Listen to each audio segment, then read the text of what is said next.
Kalau penilaian atau siswa objektif ya, bisa option atau pilihan ganda, bisa isen dan uraian. Di sini kan yang adalah aspek sikap ya. Berarti penilaian diri, ada penilaian antara teman, ada penilaian sikap sosial, berarti kan bentuknya adalah sebuah apa ya, beberapa pengamatan ya. Berarti ini kata kuncinya adalah aspek sikap gitu ya.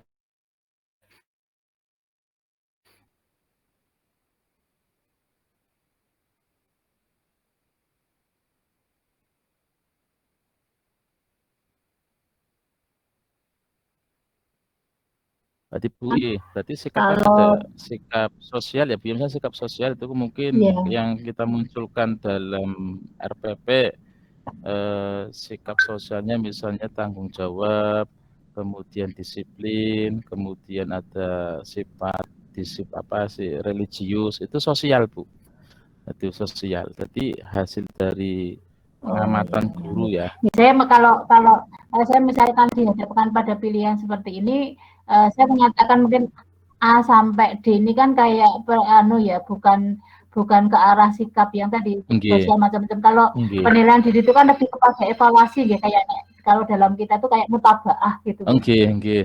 Muhasabah ya, Bu, ya. Ya, Nggih. ya maka kalau dicocokkan dengan aspek sikap kan berarti mungkin di antara A sampai E itu pilihan yang paling tepat adalah yang E gitu ya, penilaian diri. Nggih, nggih.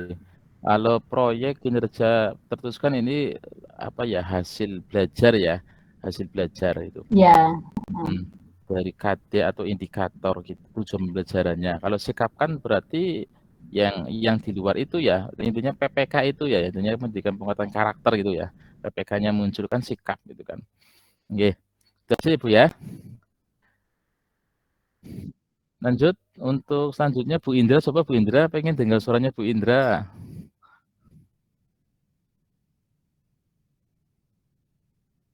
Bu Indra,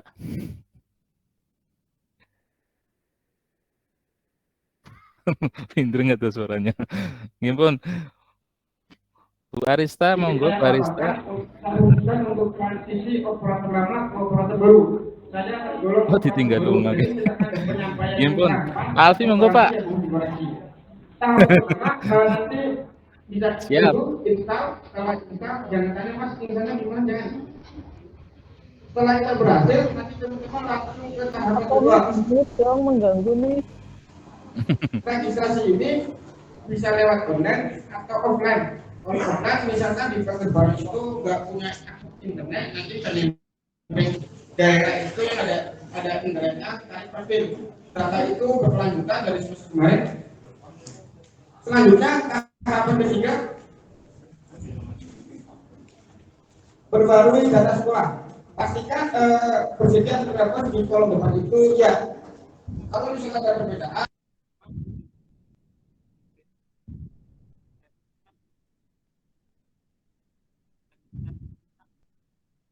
Oke, kata kuncinya memprediksi alternatif tindakannya. Iya, berarti kan ini lebih kepada prediksikan sesuatu yang belum terjadi ya, tapi disampaikan ya, memprediksi ya, mengira-ngira lah sesuatu yang belum terjadi. Kalau pilihan ganda kan jelas hanya memilih ya, memilih ini gitu ya. Skala penilaian atau rating skala, benar salah tes lisan itu berarti bisa tanya jawab langsung, Bu. Misalnya setelah pembelajaran dites, ini apa yang namanya tes lisan ya. Jadi secara langsung. Kalau ini uraian ya, berarti kan hubungannya dengan menyampaikan sebuah pendapat ya. Prediksi kan menyampaikan sebuah pendapat. Berarti uraian ya, sepakat nggih Pak Bu? Halo? Ya, apa? Pun di, Ya, dilanjut. Nah, ini nih. Mulai ini lagi bahas tentang penilaian ini. Monggo, Pak Wuwu.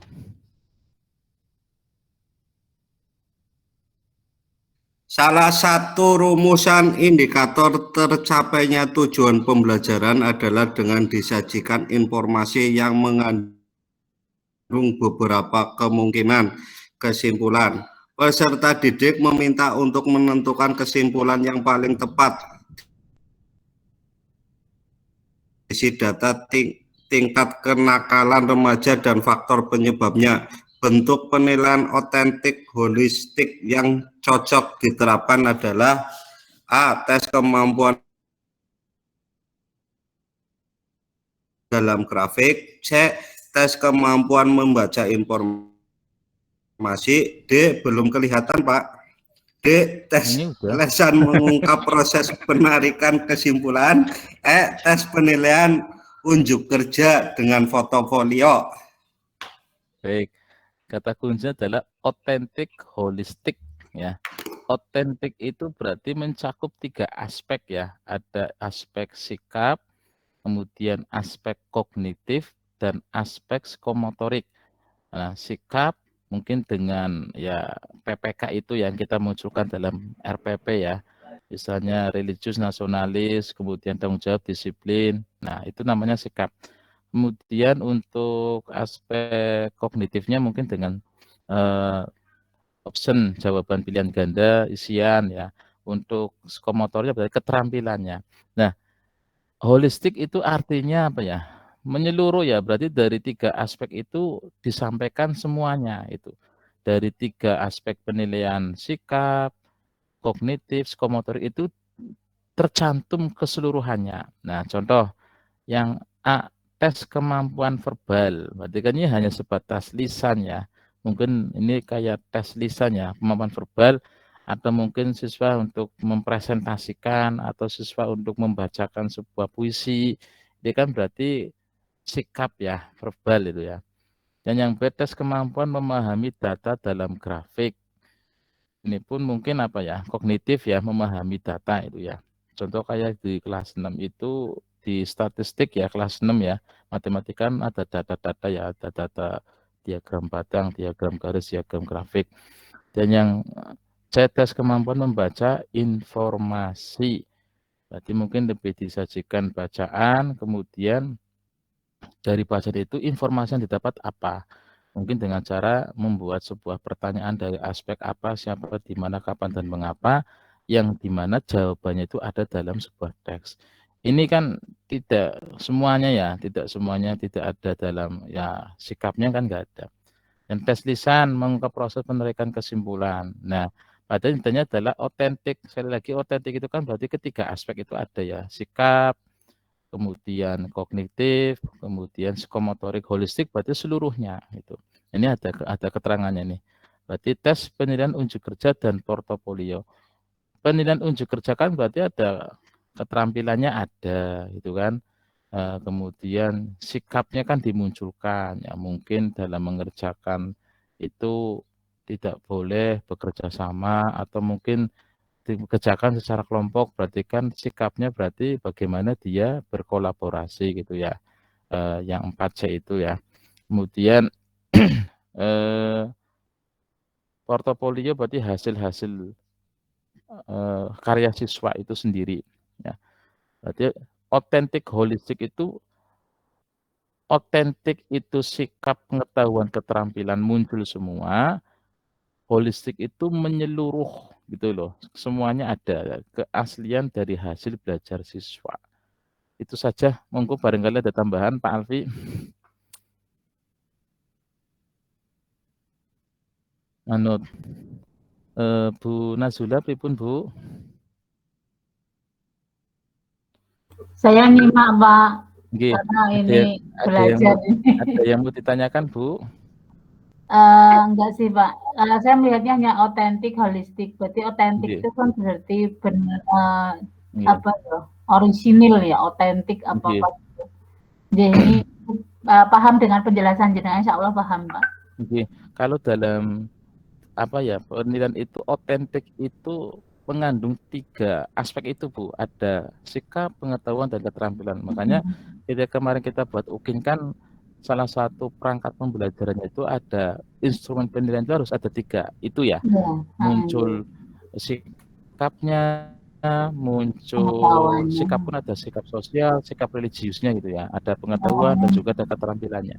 Itu mungkin keterampilan bisa dengan rubrik ya, pengamatan rubrik atau mungkin dengan apa ya, daftar periksa ya bisa. Jadi otentik itu 3 aspek ini muncul 3 semua. aspek itu harus terpenuhi gitu nggih? Nggih, muncul Terpenuhi gitu. semua. Itu otentik gitu. Baik, kita lanjut nggih. Nggih, Pak. Oke. Sinten ya? Bu Nazula bacakan, Bu. Oke, siap. Nomor 22 ya, Pak. Nggih.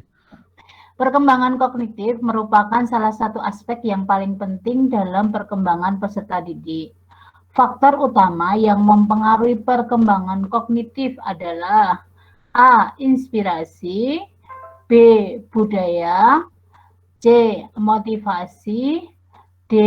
Pengasuhan dan lingkungan. Oke. Keywordnya adalah faktor utama mempengaruhi perkembangan kognitif gitu ya. Nah, di sini ada rangkumannya Bapak Ibu. Ini faktor-faktor yang mempengaruhi perkembangan kognitif itu satu keturunan ya, gen ya. Insyaallah nek bapakne pinter, ibune pinter, ya anake pinter ngono ya Bu ya. Itu ya. Kemudian pengasuhan dan lingkungan ini hubungannya dengan keluarga ya, masyarakat, kemudian sekolah itu sendiri ya. Bagaimana keluarga itu mendidik, bagaimana lingkungan masyarakat di sekitarnya itu, terutama teman belajar atau teman main ya. Di sekolah ya ada teman sekolah, ada guru, kemudian kematangan dalam arti di sini adalah fisiknya atau psikisnya. Ya, fisik dan psikisnya. Kemudian pembentukan dari luar diri seseorang. Ya, mungkin apa ya, pengalamannya dia ya, minat, bakat dan kebebasan. Nah, di antara jawaban ini kan yang muncul adalah pengasuhan dan lingkungan ya. Ini pengasuhan sama yang lingkungan. Ini ya Bu ya.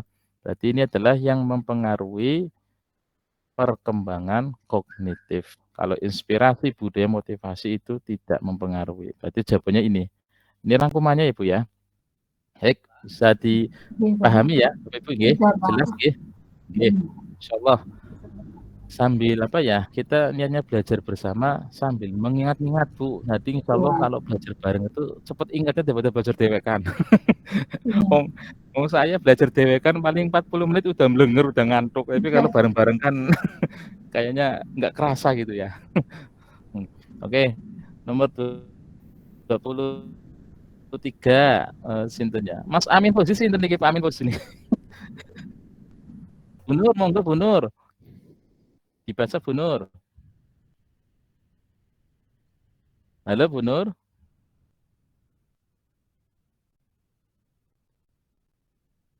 Oke. Saya nggak apa-apa, Pak, saya baca lagi. Nggih monggo Bu Nazula monggo. Ya. Pernyataan berikut yang menjelaskan makna kognitif adalah A. Kemampuan berkomunikasi, B. Kemampuan memecahkan masalah, C. Kemampuan berinteraksi, D. Kemampuan mengintegrasikan diri. Oke. Di sini ada rangkuman lagi. Kognitif itu adalah memecahkan masalah atau kemampuan berpikir ya, hubungannya dengan otak ya. Kemudian pengetahuan seseorang. Ini kognitif. Kalau psikomotorik kan berarti keterampilan kita ya, keterampilan kita. Kalau sikap atau afektif itu berarti kan sikap yang dimunculkan atau kepribadian peserta didik. Berarti di sini munculnya adalah memecahkan masalah. Berarti kemampuan memecahkan masalah. Kalau kemampuan berkomunikasi ini maksudnya apa ya? Psikomotorik ya Bu ya. Keterampilan sih ya, keterampilan verbal ya. Kemudian berinteraksi juga ini psikomotorik, berintegrasi diri ya. Baik, berarti jawabannya kemampuan untuk memecahkan masalah atau hubungannya dengan aspek pengetahuan otak kita itu ya. Oke, selanjutnya. Nah, ini mulai matematika ini. Monggo Pak Alfi dibaca, Pak.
Oke, terlebih dahulu ini masuk pelajaran bangun ruang ya. Gini aja, kita harus membedakan antara limas dengan prisma ya. Limas itu kan berarti bangun ruang yang memiliki alas tapi tidak memiliki tutup ya. Kayak kerucut itu ya. Kerucut kemudian termasuk itu limas tapi kan alasnya lingkaran itu ya.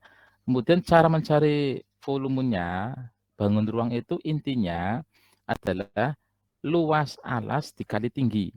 Itu bangun ruang. Kalau limas itu dikali sepertiga karena tidak memiliki tutup maka sepertiga dikali luas alas dikali tingginya. Misalnya di sini 5 segi 4, berarti segi 4-nya kan luasnya kan sisi kali sisi gitu ya. Berarti sepertiga dikali sisi dikali tinggi. Nah di sini misalnya 5 segi 4 berukuran panjang alas persegi 120 dan tingginya 5 100. Berarti kan persegi kan berarti kan sama sisinya ya. Berarti sepertiga dikali 120 dikali 120 dikali 100 itu untuk rumus limasnya. Sedangkan untuk prisma, ya gimana? Aduh, nanti ada di bawah kayaknya ada nanti. Ini untuk pengantar saja. Nggih, klik papan soalnya ini saya tak mini mesh biar kelihatan semua. Tak mini mesh. Ini pakai apa sih? Word. Kayaknya sudah ada, Pak. Sudah tak munculkan di bawah. Ini untuk pengantar dulu wis. Nah, lanjut nggih. Kalau untuk prisma itu berarti punya alas, punya tutup. Nah, misalnya prisma segitiga. Sama ya kalau bangun ruang itu kan volumenya luas alas dikali tinggi. Karena ini prisma, maka dikali setengah. Kalau limas dikali sepertiga. Berarti sepertiga dikali segitiga. Berarti kan luasnya apa? Setengah kali alas kali tinggi. Nah, dikali tinggi prisma itu. Nah, jadi seperti ini Pak, sudah muncul Pak. Nah, ini kan. Nah, ada kan sulapan? Kayak Pak Guru siapa ya itu matematika, ada kan? Nah ini, baik volume 5 segi 4, ini berarti ya sepertiga ya, sepertiga LA itu luas alas dikali tinggi. Nah, sepertiga tadi kan alasnya kan persegi ya, berarti kan sisi kali sisi gitu ya. Jadi sepertiga dikali 120 dikali 120, tingginya kan 100, gitu kan. Nah, untuk prismanya luas alas kali tinggi. Nah, alasnya itu kan berarti setengah karena bentuknya segitiga. Berarti kan setengah kali alas kali tinggi, gitu kan. Berarti setengah kali 120 kali 120 tingginya sama 100.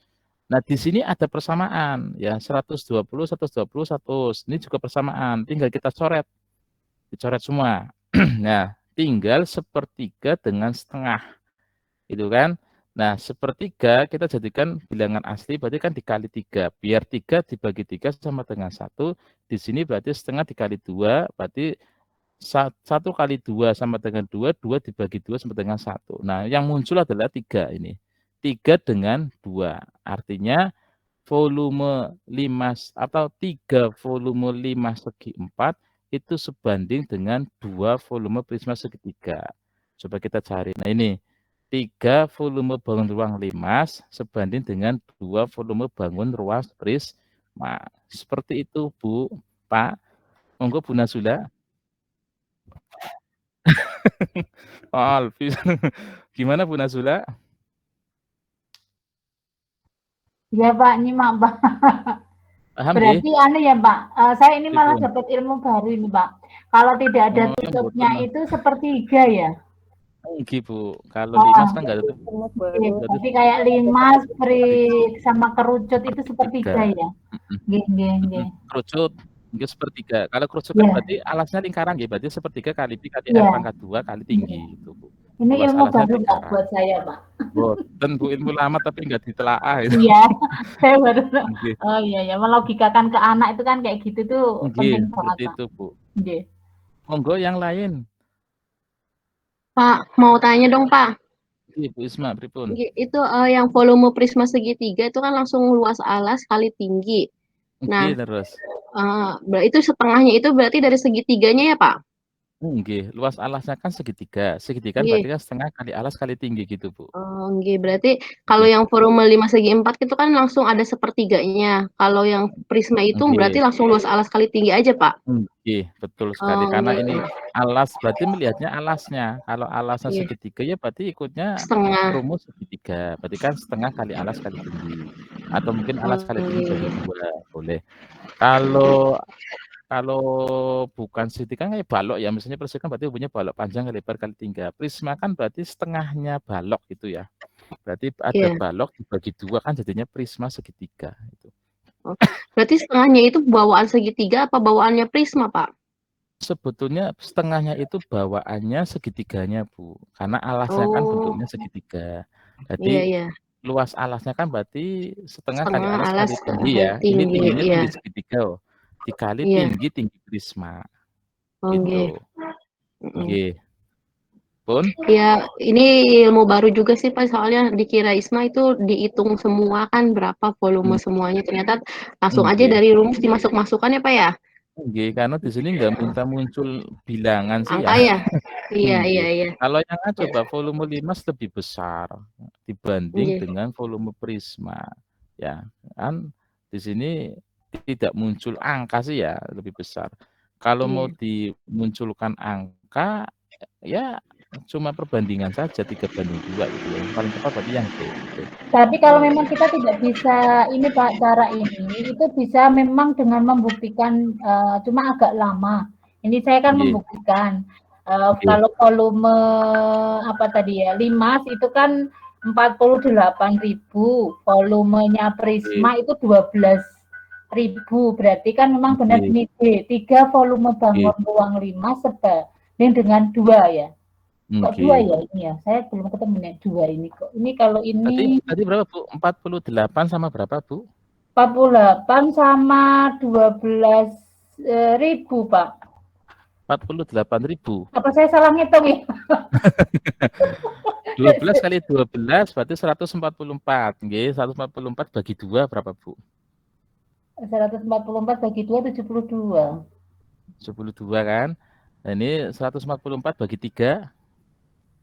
144 dibagi 3. Popir lagi ya, Pak? Saya urung ngitung, Pak, aku. Nggih. Dibagi 3.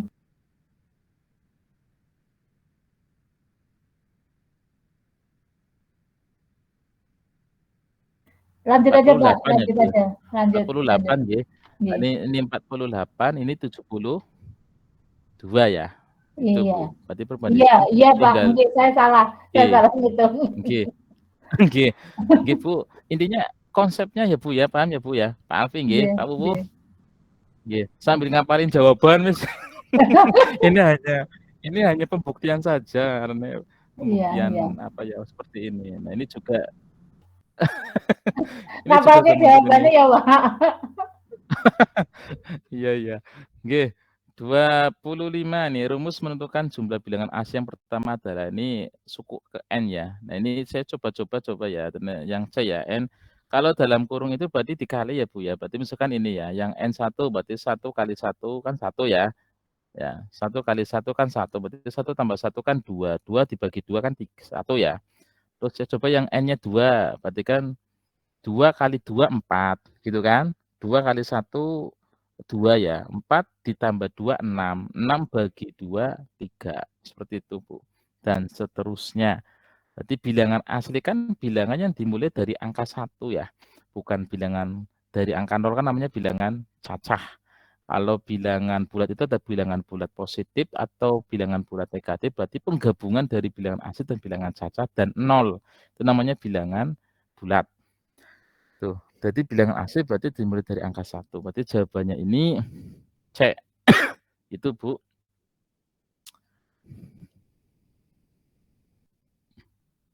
Gimana Pak Alfi? Bu Isma? Lanjut. Lanjut nggih? Bisa dipahami nggih? Oke, ini saya juga agak bingung nih rumusnya ya. Ini otak-atik ketemunya kayak gini. Oke. Sebuah bilangan X adalah pecahan A per B. Jika A ditambah 3, maka menghasilkan bilangan 2/3. Jika B ditambah 1, maka menghasilkan bilangan setengah. Berapakah bilangan X? Nah, ini kunci yang ada gitu ya. Berarti A ditambah 3 dibagi B sama dengan 2/3, sama dengan 3A ditambah 9, sama dengan 2B. Nah, ini nanti SMP ini ya, persamaan ya, persamaan variabel ya. Hanya ketemunya kayak gini wis ya, 11/21 dari sini 11, ini 21 ya. Ini coba ditarik lagi. Ya, 11/21. Berarti B-nya 21, A-nya 11. Itu Pak, Bu. Iya Pak, kalau saya yang ini kayak gini persamaan nulis blank saya. Oke. Nah, ini juga ini jawabannya 10 km. Ini ada kapal bermuatan 50 orang setelah 60 km mengalami kebocoran dengan kecepatan 2 ton per 5 menit. Kapal akan tenggelam jika air masuk sebanyak 72 ton. Di kapal terdapat pompa air yang berfungsi mengeluarkan air 12 ton per jam. Berapa kecepatan minimal kapal agar setidaknya tenggelam saat sampai di pelabuhan dan penumpang bisa diselamatkan? Nah, ini jarak itu sama dengan 60 km nggih. Di sini jaraknya 60 km disimbolkan dengan S ya. Dan kebocorannya itu 2 ton per 5 menit. Nah, 2 ton per 5 menit kita jadikan jam. Berarti kan 5 menit jadikan jam itu kan 5 menit 1 jam kan 60 menit ya. Berarti 60 dibagi 5 menit kan 12. Nah, 12 dikali 2 ton berarti 24 ton per jam. Ya. Katon ora ya, Bu ya? Kelihatan nggih? Tadi sama, Jelas ya? sekarang jelas Pak. Nggih. 24 ton per jam kan dari perubahan 2 ton per 5 menit berarti menit jadikan jam kan 60 nggih. 60 bagi 5 kan 12, 12 kali 2 kan 24 gitu ya. Kemudian kekuatan pompanya 12 ton per jam. Nah, selisihnya dari ini dari 24 ton per jam itu dikurangi kebocorannya atau kekuatan pompanya. Ya, 24 dikurangi 12 sama dengan 12 ton per jam. Berarti waktu yang sampai kapal tenggelam itu adalah ya waktu kan jarak dibagi apa ini berarti 60 ya dari ini ya 60 dikurangi dibagi 6 sama dengan 10 km per jam. Berarti itu Bu ketemunya. Jawabannya 10 km per jam. Yang ditanyakan berarti kecepatan ya. Kecepatan kan berarti jarak dibagi waktu ya. Jaraknya tadinya 60 dibagi 6. Tuh Bapak Ibu. 6 itu dari mana ya Pak? 6 itu dari mana? Nah, 6 itu dari mana Pak Alfi? Nggih. 72 bagi 72 kan ton. Oh iya ini ya. Ini ya. Ya, gitu ya. Ya Pak, bisa. Ya, bisa 6 gitu. jam ya. Ya, gitu. Bener wis. Cocok. Bener Mas. Wis ya. 10 km per jam. Ya, matematika lumayan jelimet ya. Baik, selanjutnya untuk 28 ini kalender Masehi ya. Kalender Masehi itu berarti kalender yang dipengaruhi oleh revolusi bumi. Revolusi bumi itu adalah perputaran bumi mengelilingi matahari ya. Itu ada dalam 1 tahun itu 365 seperempat hari ya. Seperempatnya itu berarti 24 jam dibagi 4 ada 6 jam. Sisanya dikalikan 4 tahun menjadi 1 hari sehingga pada bulan Februari setiap 4 tahun sekali itu ada tahun kabisat ya. Bulannya menjadi 29 hari itu dari sisa seperempat hari ini. Kemudian kita ada option ya, yang satu menggunakan perhitungan revolusi bulan. Ini kan berarti hijriah ya, bulan itu hijriah atau kalender Komariah ya. Sisanya adalah Masehi. Berarti nomor 1 salah ya, yang ada jawaban 1 berarti salah. A dan B itu salah. Tuh, jangan dipilih. Kemudian yang kedua menggunakan perhitungan revolusi bumi. Betul, 2 ya. Berarti antara B dan D. Yang ketiga jumlah hasil kalender ada 365. Nah, kalau yang 4, 354 hari itu hijriah. Berarti kalender Masehi dan Hijriah itu selisihnya 11 hari. Itu sehingga ketika orang merayakan Idul Fitri, Idul Adha atau bulan Ramadan itu kan mesti selisih ya, ada perbedaan. Semakin majulah, tidak semakin mundur ya. Pada wingi wulan Maret, wulan Mei bisa wulan kok wulan Mei tapi tanggalnya selisih 11 hari kemudian. Karena memang melihat patokannya adalah kalender Hijriah. Berbeda dengan Natal ya. Natal kan patokannya masih berarti tetap 25 Desember itu. Jadi untuk Masehi bumi dengan 365 hari. Saya kira ini enggak ada kesulitan ya, Bu ya. Nggih, Masehi dan Hijriah tidak ada kesulitan lah. Baik, selanjutnya tulang gladius atau tulang dada terletak di dada adalah bagian tulang untuk, nah ini jawabannya yang ini. Nah di sini, di dalam rongga dada itu kan ada 7 tulang rusuk sejati, kemudian 3 tulang palsu, dan 1 tulang rusuk melayang ya. Ada 1 sampai 7 itu namanya rusak setuju. Nah tulang gladius ini, ya tulang dada ya, ini melekatnya 3 tulang rusuk ketiga dan ke-7. Ya, melekat di sini. Ya ini Pak, Bu ya. Dari sini ya, tulang rusuk ya. Ini masuk ke dalam tulang gladius atau tulang dada. Gitu. Kalau tulang rusuk palsu berarti nyambung tok ya. Iya ya, dari tulang rusuk ke-7 berarti 8, 9, 10 itu tulang rusuk palsu ya. Ditambah tulang rusuk melayang. Itu Bapak Ibu ada kesulitan ini untuk mengenai tulang gladius ya. Yang penting kata kunci jadi gladius, Bu. Ya hati-hati ya. Tulang dada ya, kadang ada tulang ini yang ditanya tulang ini, tulang apa ya? Kemarin saya menemukan soal berbeda, manubirum, beda lagi nih ya. Tulang manubirum beda lagi, berarti hanya untuk 1, 2. Manubirum itu 1, 2. Beda lagi, hati-hati ya. Kalau gladius berarti 1, 2, 3, 4, 5, 6, 7 atau tulang rusuk ketiga dan ke-7. Kalau manubirum 1, 2. Manubirum berarti yang mana yang ke-1 dan ini manubirum. Ya, ini manubirum. Arahnya apa sih? Manubrium. Ini Pak. Manubrium ya. Ya, manubrium ya. Ini manubrium.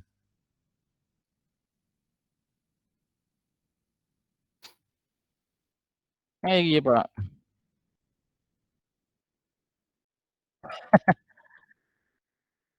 Ya, manubrium ya. Baik. Nomor 30. Nah, ini kemarin banyak perbedaan ini ya. Ada ilustrasi Adi menimba air dengan katrol dan Betty menimba air dengan seutas tali secara langsung. Pernyataan berikut yang benar adalah kemarin banyak yang muncul jawaban ini, keuntungan mekanik Adi lebih apa ya, sama dengan gitu ya. Sama dengan ya. Nah, di sini yang ditanyakan tergantung ya keuntungan mekanik atau gayanya gitu ya.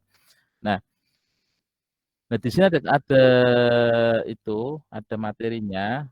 Karena yang digunakan katrol tetap itu katrol yang porosnya dipasang di suatu tempat yang tetap kayak kerekan untuk sumur ya, itu kan katrol tetap. Berarti katrolnya tidak berubah-ubah, tidak berpindah-pindah. Nah, sehingga katrol ini tidak dapat berpindah ke tempat saat digunakan. Nah, pada katrol tetap itu gaya kuasa yang dikeluarkan akan bernilai sama dengan berat benda. Hal ini yang menyebabkan keuntungan mekanik katrol tetap bernilai 1 ya. Kalau katrol bebas kan bernilai setengah ya atau 2 ya. Jadi gayanya setengah. Nah, katrol tetap biasanya sering kamu temukan pada tiang bendera dan sumur timba. Nah, keuntungan mekanisnya adalah angka yang menunjukkan berapa kali pesawat sederhana menggandakan gaya. Nah, keuntungan mekanis dapat dicari dengan cara menghitung perbandingan antara gaya beban dengan gaya kuasa yang diberikan pada benda. Nah, gaya beban dengan gaya kuasa. Ini keuntungan mekanik KM ya. Keuntungan mekanik. Jadi, gaya kuasa dilakukan Adi untuk mengangkat beban itu sama besar. Nah, ini ya. Karena gaya bebannya sama besar dengan yang dilakukan Betty. Tapi kalau yang ditanyakan keuntungan mekaniknya, itu berarti lebih besar ya, apa sama ya? Kemarin jawabannya banyak yang beda ya, Bu ya?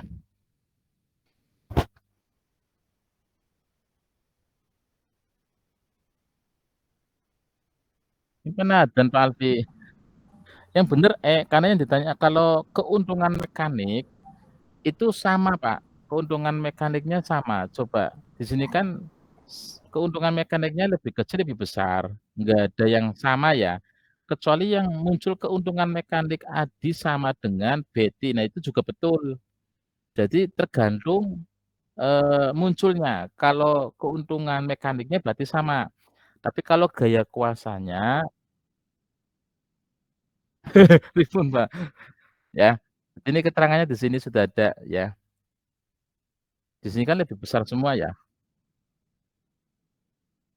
Sudah nom. Nah, ini katrol yang bebas ini, katrol bergerak, katrol majemuk ini. Ini keterangannya juga ada. Oke. Gimana Bapak Ibu mau dilanjut? Terus Lanjut, ada Pak. nih. Tapi Lanjut 30 nggih. tadi Mang saya perlu banyak belajar ini nomor 30 tadi nggak apa-apa, lanjut aja dulu. Itu kok Nggih. bisa katakan apa mekanik sama langsung bisa tetap gimana, Pak? Keuntungan mekanis. Nggih, keuntungan mekanik kan berarti dari gaya beban dibagi gaya kuasa, Bu. Gaya beban berarti bebannya benda ya dengan kuasa berarti tenaga kita. Berarti beban dibagi tenaga kita. Itu keuntungan mekanik. Saya menanggapinya itu biar mudah dicerna itu beban itu berarti bendanya, kuasa itu berarti tenaga kita. Itu tenaga kita yang mengangkat gitu.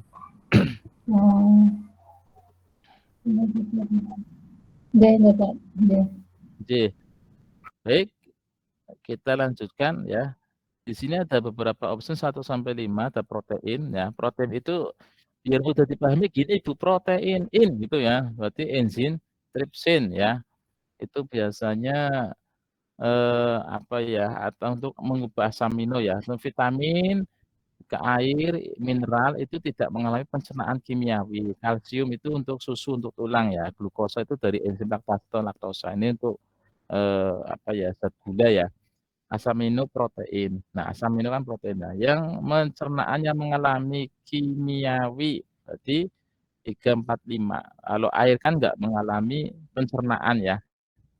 Kalau protein itu pencernaan kimiawi kan gimana sih Bu? Kalau mekanik kan dengan anu ya, dengan organ tubuh ya. Contoh gigi itu kan mekanik ya, lidah gitu ya. Kalau kimiawi kan dengan enzim ya.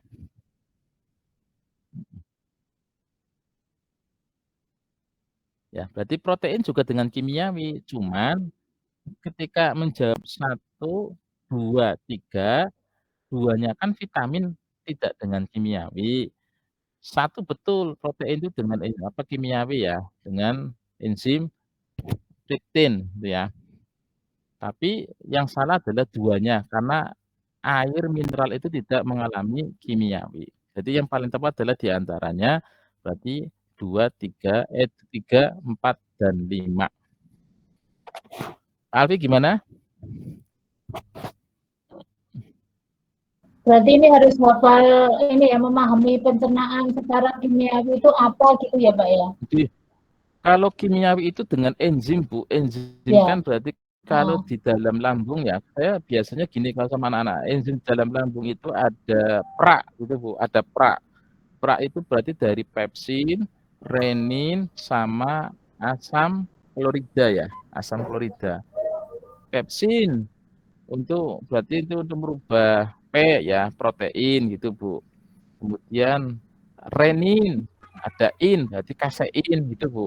Asam klorida kan berarti untuk membunuh kuman ya, atau penyakit ya. Kemudian masuk setelah lambung kan masuk ke usus halus ya.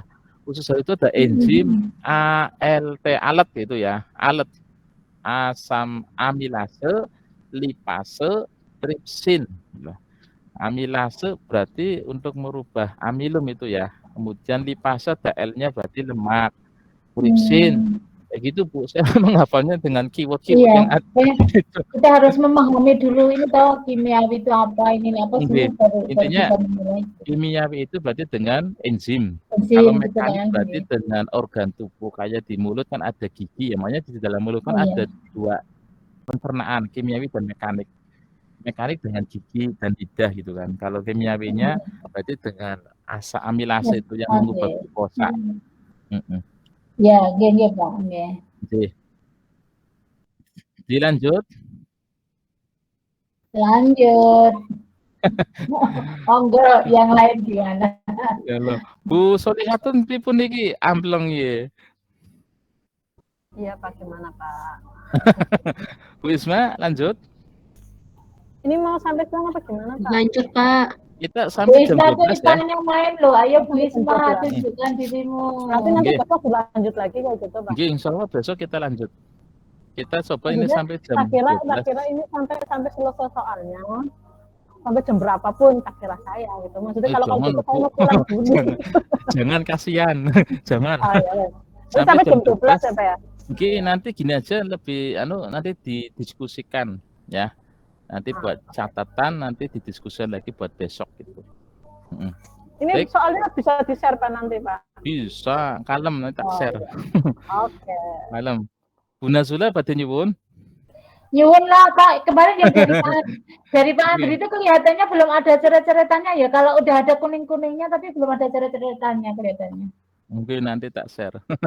Yang di RAR itu loh Pak, kata Pak Andri kan udah bagi tuh kemarin. Nggih. Iya. Nggih.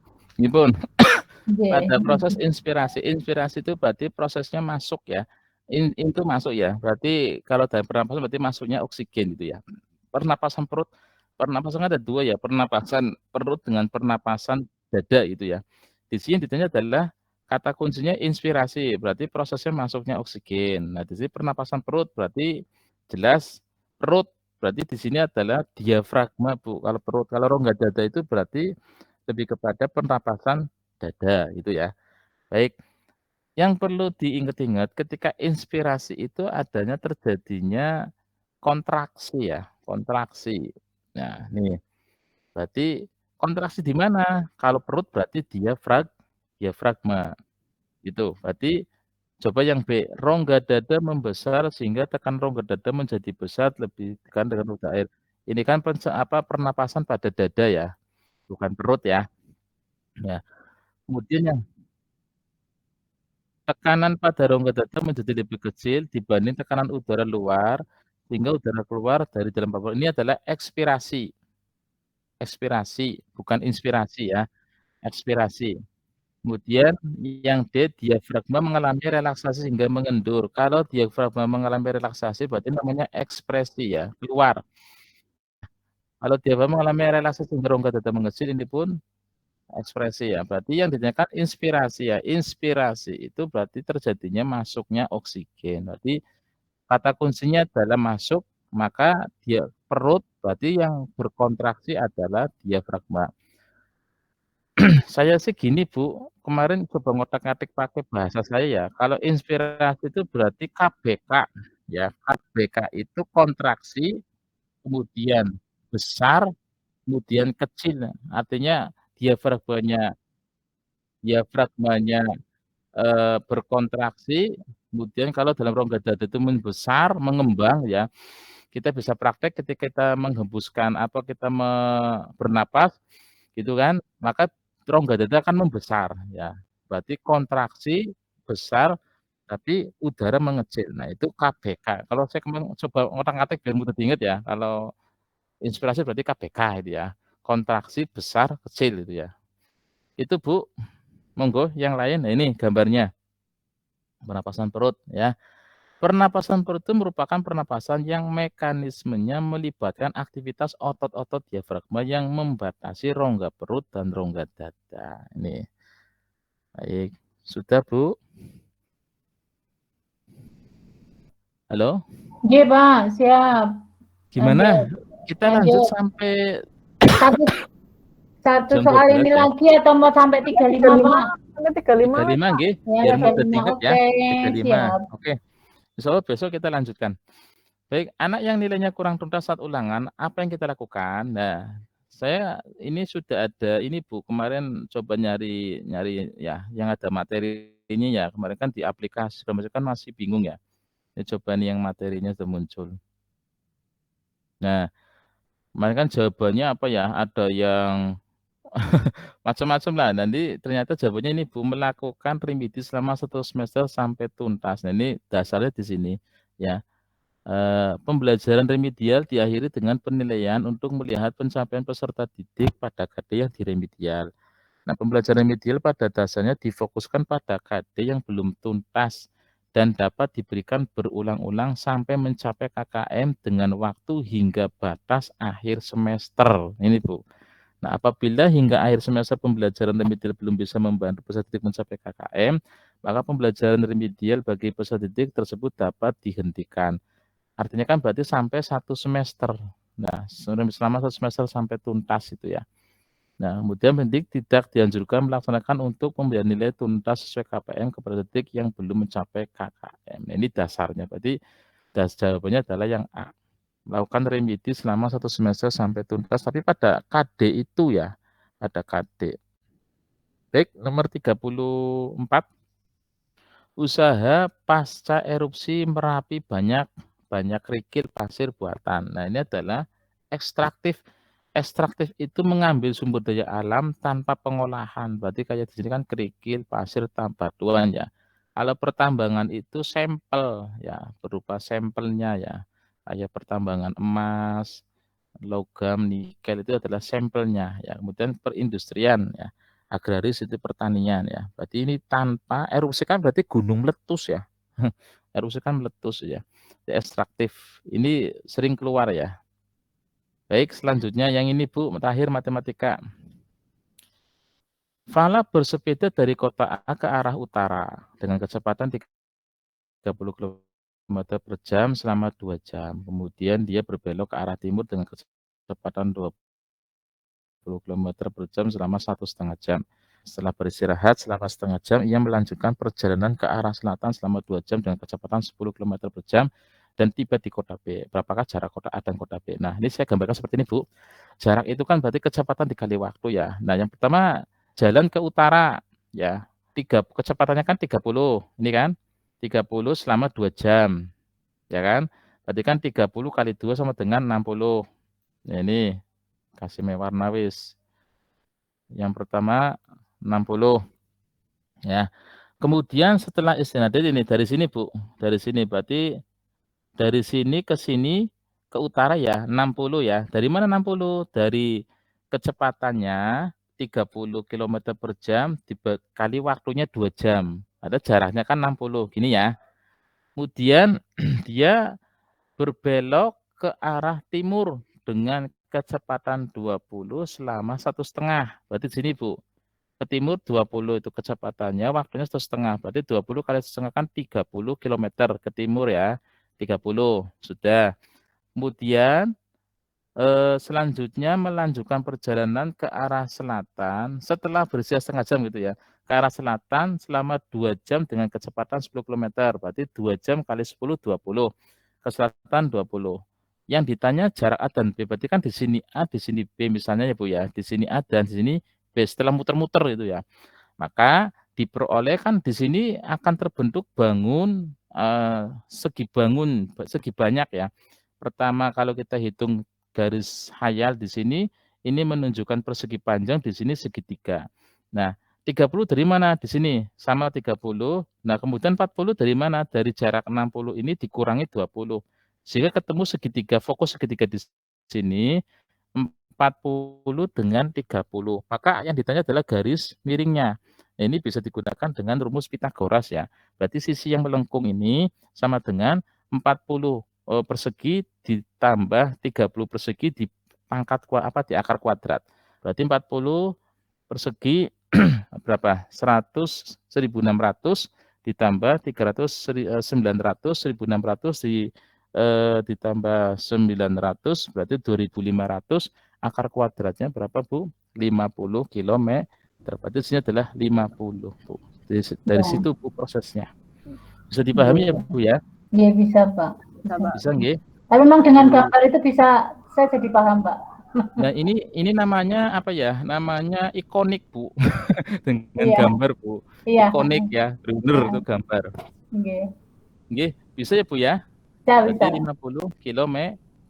Alhamdulillah untuk pertemuan hari ini kita membahas 35 soal. Nanti besok insya Allah kita lanjutkan sampai mudah-mudahan sampai selesai ya Bu ya. Mudah-mudahan.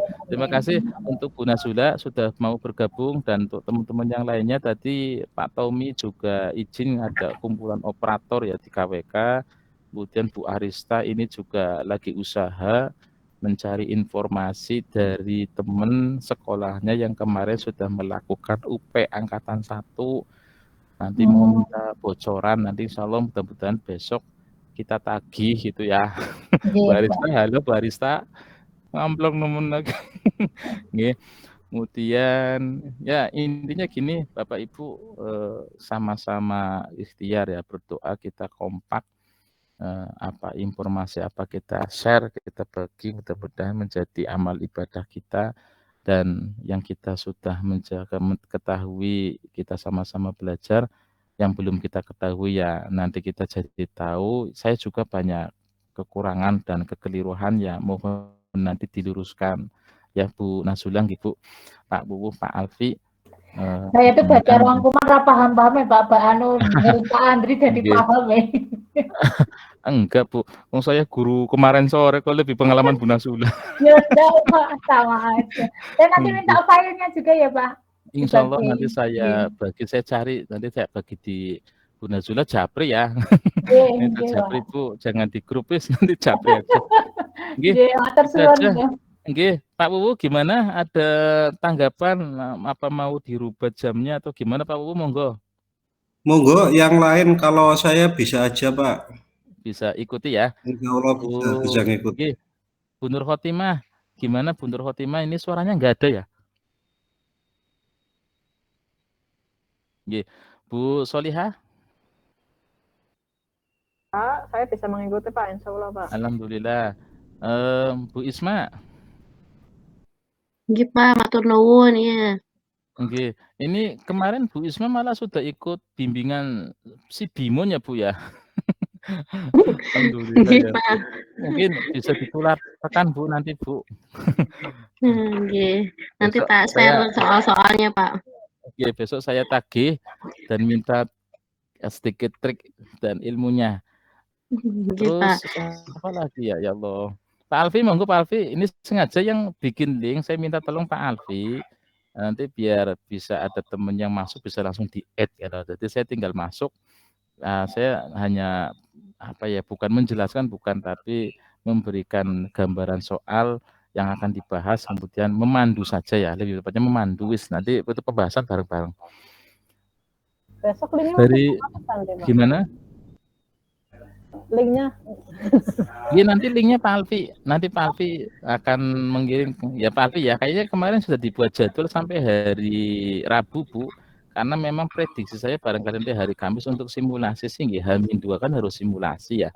Dan hari Jumat itu untuk hari tenang. Ini makanya saya dari sekarang udah mulai beres-beres ruangan. Tadi alhamdulillah minta izin. Jadwalnya Pak, apa belum ya? Oh jadwalnya tanggal 11-12. Biasanya gini Bu, nanti kan kita cuma cetak kartu ya setelah briefing hari Kamis. Ini pengalaman angkatan 1. Kemudian nanti kita diminta untuk cetak kartu. Cetak kartu nanti muncul jadwal kita sesi berapa, pukulnya pukul berapa. Seperti itu Bu. Dan jangan lupa untuk di aplikasi SEP-nya itu kan ya, untuk mulai UP kan ada 2 ya. Yang diminta nomor ujian kita, berarti nomor UKG kita sama validasi ya. Validasi itu berarti panjenengan yang kemarin habis UKIN itu kan di atas kanan atas ada nomor validasi. Nah itu nanti coba dicetak lagi, karena nanti di pelaksanaan UP kan hanya ada 2 kertas kayaknya ya, 1 kertas peserta kartu peserta, 1 kertas kosong untuk rotoretan, dan mungkin untuk minuman itu hanya botol, tapi botol transparan. Misalnya beli minuman merek Aqua ya mereknya dicopot ngono ya, aja botolnya dibuang. Seperti itu Bu. Saya lihat apa sih kemarin lihat di grup Facebook PPG yang habis UP kan ngeser foto-foto ujiannya. Itu. Ya intinya semangat belajar, nanti silakan belajar mandiri sebisa mungkin. Terus terang kalau saya nggak bisa mengikuti kalau malam Bu, bisanya seperti ini, bisa belajar sendiri. Terima kasih dari saya Bu Nazula, mohon maaf, dan semuanya juga Pak Alfi, Pak Buku, Bu Nur Khotimah, Bu Isma, Bu Indra, dan Bu Solihah yang sudah bergabung. Ini kurang Bu Retno ya, Bu Retno dan Bu Arista juga lagi mencari informasi katanya, jadi Japri ya wis monggo ngono. Dari saya cukup sekian, saya kembalikan kepada Pak Alfi waktunya. Monggo Pak Alfi. Pak Alfi kayaknya tadi izin sholat Pak di WA. Ditutup aja Pak Alfi jam sholat.